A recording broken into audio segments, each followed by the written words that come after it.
논어 향당.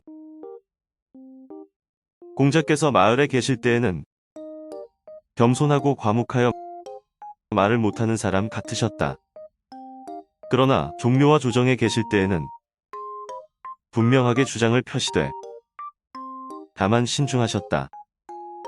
조정에서 하대부와 말씀하실 때에는 강직하셨고 상대부와 말씀하실 때에는 부드럽게 어울리시면서도 주장을 분명히 하셨으며 임금이 계실 때에는 공경스러우면서도 절도에 맞게 위엄을 갖추셨다. 임금이 불러 나라의 손님을 접대하게 하면 얼굴빛을 바로잡으시고 공경스럽게 발걸음을 옮기셨다.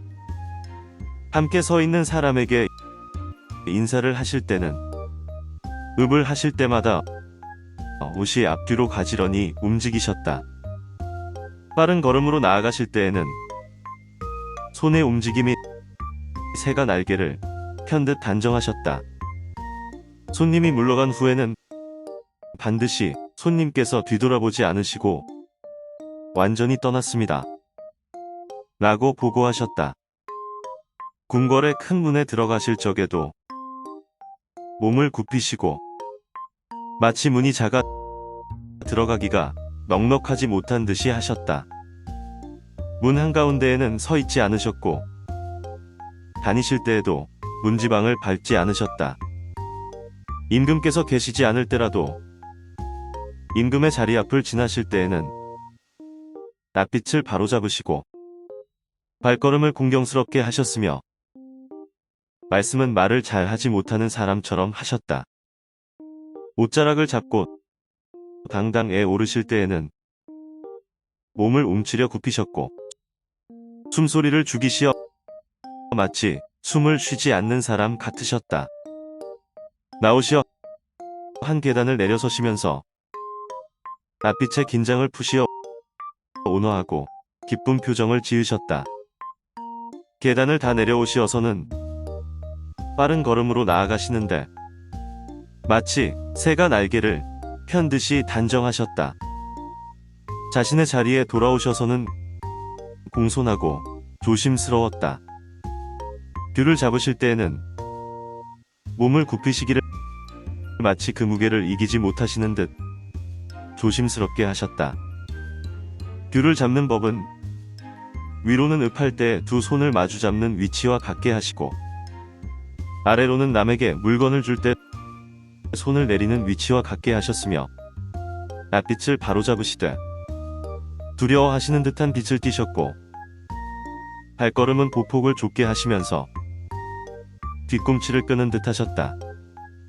가져간 예물을 제후에게 올릴 때는 부드러운 낯빛을 하셨으며 개인적으로 사람들과 예물을 주고받으며 사귈 때는 온화하고 즐겁게 하셨다.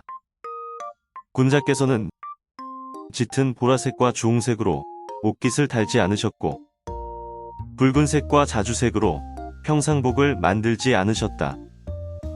더운 계절에는 꽃옷으로 된 고운 갈포옷이나 붉은 갈포옷을 입으시되 반드시 안에 옷을 받치시고 그 위에 입으신 후 외출하셨다. 검은 옷에는 검은 양의 털가죽으로 만든 옷을 입으시고 흰 옷에는 새끼 사슴의 털가죽으로 만든 흰 옷을 입으셨으며 누런 옷에는 여우의 털가죽으로 만든 옷을 입으셨다. 평상시에 입는 가옷은 길게 하되 행동하기 편하게 하기 위해 오른쪽 소매는 짧게 하셨다. 반드시 잠자리 옷이 있으셨는데 길이는 키의 한 배 반이었다. 여우와 담비의 두터운 털가죽을 두툼하게 깔고 지내셨다.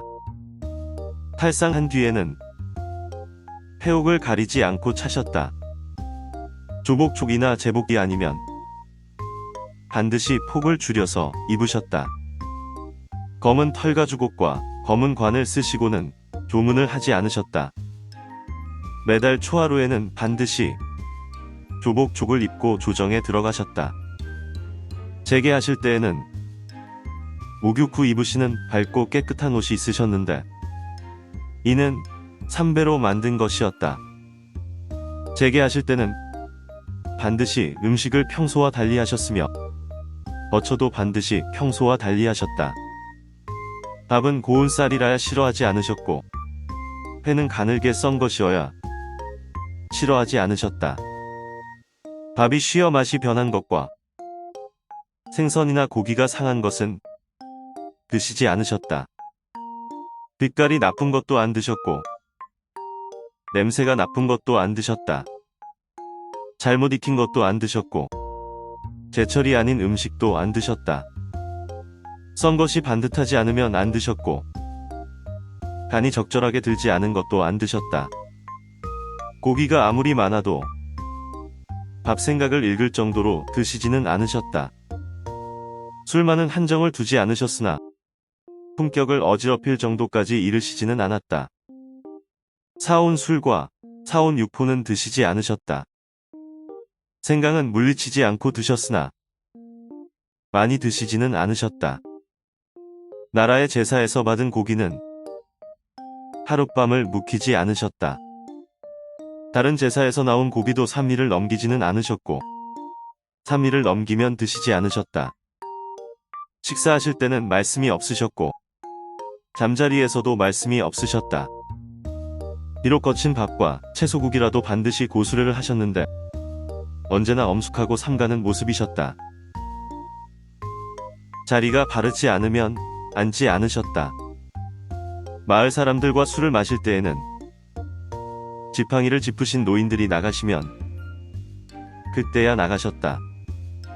마을 사람들이 역귀를 쫓는 나래를 행할 때면 예복을 입고 동쪽 섬돌에 엄숙하게 서 계셨다.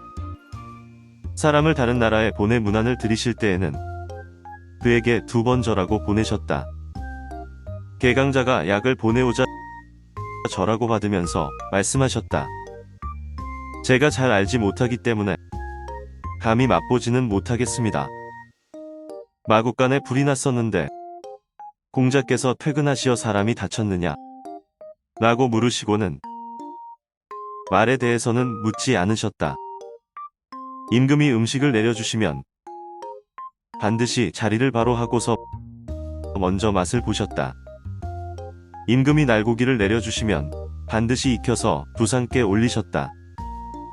임금이 산 짐승을 내려주시면 반드시 그것을 기르셨다.